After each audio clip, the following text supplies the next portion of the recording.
Good morning, my brothers and sisters. Welcome to episode 20 in Be With Me. We're in the book of 1 Timothy, and I'm just honored today to bring you this little message because we get to talk about widows today. We get to honor widows. This is from 1 Timothy chapter number 5, verses 3 through 10. Honor widows who are truly widows. He'll define today what a true widow is. Verse 4, but if a widow has children or grandchildren, let them first learn to show godliness to their own household and to make some return to their parents, for this is pleasing in the sight of the Lord. She who is truly a widow, left all alone, has set her hope on God and continues in supplications and prayers night and day. But she who is self-indulgent is dead even while she lives. Command these things well so that they may be without reproach. But if anyone does not provide for his relatives, and especially for members of his household, he has denied the faith and is worse than an unbeliever. Back to a widow now. Let a widow be enrolled if she is not less than 60 years of age, having been the wife of one husband, and having a reputation for good works, if she has brought up children, has shown hospitality, has washed the feet of the saints, and has cared for the afflicted, and has devoted herself to every good work. So we're going to look at what's the definition of a true widow today. We'll look at some of the responsibilities that a widow has, and eventually, probably not today, we will look at what responsibilities that family has to a widow and what the church responsibilities is to a widow. But the overall arching thing today is honoring a widow, revering them. And how is that going to result in a practical assistance? So you value them how much? What price are we going to set on widows? Eventually, we're going to have them be enrolled in some financial security net of the church and be cared for by the church in some sort of a practical financial way. But first, we have to define what a widow is. So first of all, and obviously, a widow is without a husband. That is, lacking in a husband. And even more than that, bereft of a husband. And I think a good definition is torn from a husband in death. Oh, death, where is your sting? Well, you don't really have to look much further than the widow. So we're asking a woman here, did you do your job as a wife well? And I think good wives don't easily lose their husbands to death. I don't think you just kind of brush your hands and wipe your hands off of a long marriage and the role that you had in a marriage. So I think if you find a wife who is now a widow, I think you want to find a woman that at least initially is pretty shook up by the death, because that might mean she understands Genesis 2:24. A man shall leave his father and mother and hold fast to his wife, and they shall become one flesh. So, my number one definition of a good widow, in a sense, to be a good widow is to have been a good wife.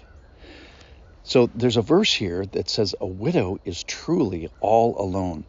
Verse 5, she who is truly a widow, left all alone, has set her hope on God. So truly a widow is to be left all alone, truly alone, at least by a deceased husband. So that means on the date of your anniversary, it comes and goes without a card. The date of your anniversary comes without flowers and without a phone call. But also, another holiday comes and goes, which is Mother's Day. It says in verse 10 that she has brought up children and yet is all alone. So she's devoted to her family, brought up children, and was hardworking in this. She was long-sighted in being a mother, devoted to it. Every mother I know is patient and also brave. Well, why is that? Because life does not come in with any guarantees with regards to your children, and so this mother has lost her children. So it says that she had children, but doesn't have them anymore. So to be a good widow is to first have been a good mother. And then this left all alone in death, first of all, it's by your husband, but also this particular one is left without children. How many of them? So children is in the plural, and how many of them have passed? All of them. So to be a good widow is to have been a good wife. To be a good widow is to have been a good mother. To be a good widow is to be marked by tragedy and marked by death.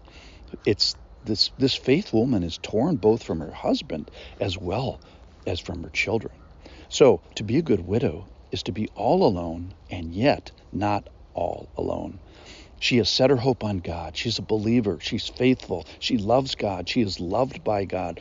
Philippians 3:9 says she is found in him. Colossians 3:3, she is hidden in him. And my favorite today, Philippians 3:12, Christ Jesus has made me his own.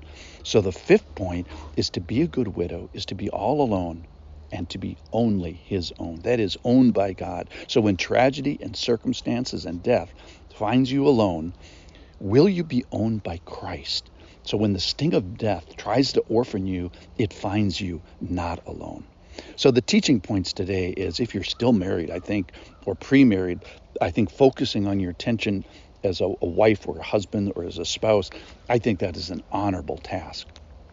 To be a good widow is to have loved a husband, love children, be faithful in good works. Verse 10 says, have a reputation for good works. If she's brought up children, shown hospitality.